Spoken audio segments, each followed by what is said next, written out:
Story time with Read Little Mind Read. Stars, Moon and Clouds by Eugene Coco. One star-filled night, as Ethan looked out of his bedroom window, he thought to himself, "I wish those stars could shine just for me." Then he took a great big sack, a creaky old ladder, and a giant net and sneaked outside. Ethan set the ladder on a hill, climbed to the top, and swept the stars into the sack. He ran home and put all of the stars into a big tank. Then he watched them, and he watched them, and he watched them, but the stars didn't shine like they shined in the sky. "Why don't you shine for me like you shined in the sky?" Ethan asked the stars. "Because we miss our friend the moon," they replied. "If he were here, then we would be happy and we would shine for you." So once again, Ethan took the great big sack, the creaky old ladder, and the giant net and sneaked outside. He set the ladder on a hill, climbed to the top, and swept the moon into the sack. Ethan ran home and hung the moon next to the stars.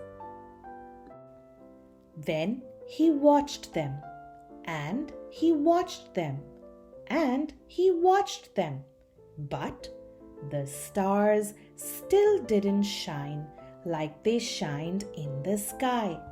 So again, Ethan asked the stars, "Why don't you shine for me like you shined in the sky?" "Because our friend the moon is sad," they replied. "If he was happy, we would be happy, and then we would shine for you."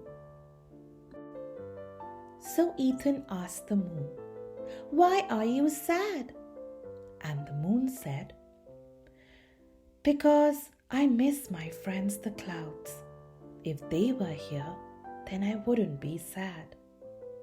So one more time, Ethan took the great big sack, the creaky old ladder, and the giant net and sneaked outside.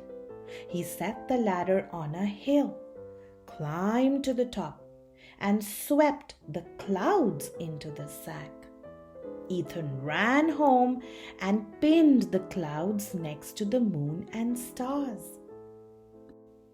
Then he watched them, and he watched them, and he watched them, but even with the clouds there, the stars still didn't shine the way they shined in the sky. "I did as you asked," Ethan said to the stars, "but you still don't shine for me like you shined in the sky." "That's because the clouds are unhappy," replied the stars. "If they are unhappy, then the moon is unhappy. And if the moon is unhappy, then we are unhappy. And if we are unhappy, then we cannot shine for you." So Ethan asked the clouds, "Why are you unhappy?" "We miss the sky," they said. "If the sky were here, then we would be happy." Ethan thought for a moment. "The sky is too big for me to carry," he said at last. "I cannot bring it to you." "But you can bring all of us to the sky," said the stars. "If you put us back in the sky, we will all be happy. Then we will all shine for you." "And why is that?" asked Ethan. "Because the sky is our home," said the stars, "and that's where we belong."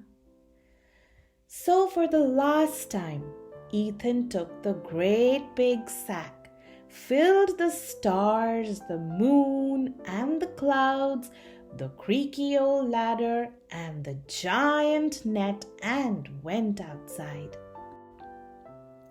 Ethan set the ladder on a hill and opened up the sack. With both hands, Ethan threw the moon back into the sky. Then he took a deep breath and blew the clouds next to the moon.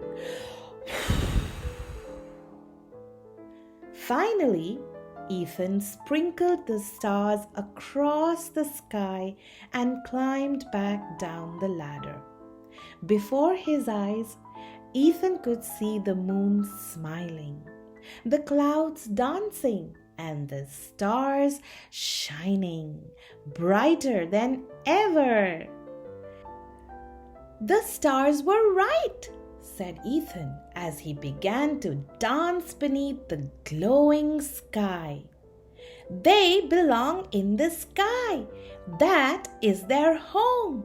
Now they are happy." And Ethan was happy too. The end. Like, share, and subscribe to listen to more exciting stories. Bye-bye.